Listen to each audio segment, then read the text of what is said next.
Global satellite launch ecosystem का leader Bharat अंतरिक्ष क्षेत्र में बुलंदियों के शिखर पर है। इसमें निजी क्षेत्र की भागीदारी से अब ये विश्व में रणनीतिक वैभव के तौर पर पहचाना जा रहा है।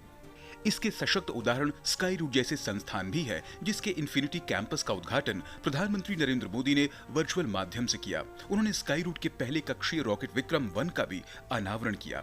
इस मौके पर पीएम मोदी ने कहा कि अंतरिक्ष क्षेत्र को निजी क्षेत्र के लिए खोलने से देश के युवा, खासकर जेन ज़ी यूथ को भरपूर फायदा उठाने का अवसर मिला है।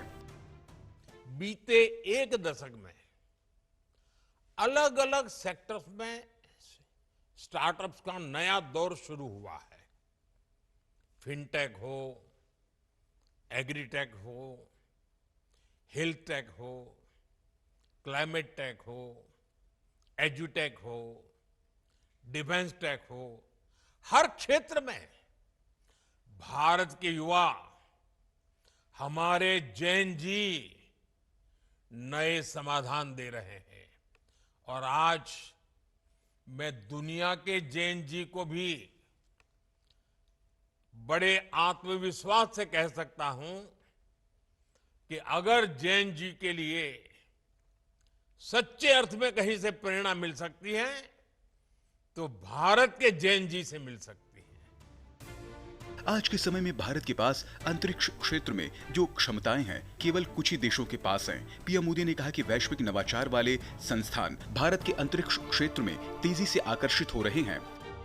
भारत के पास स्पेस सेक्टर में जो कैपेबिलिटी है, वैसी कैपेबिलिटी दुनिया में केवल कुछ ही देशों के पास है।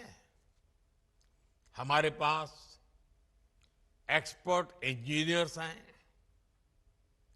हाई क्वालिटी मैन्युफैक्चरिंग इकोसिस्टम है, वर्ल्ड क्लास लॉन्च साइट्स हैं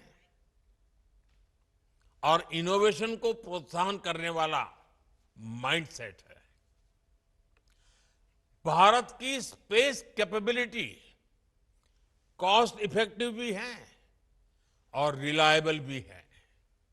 इसी वजह से दुनिया की भारत से बहुत अधिक उम्मीदें हैं।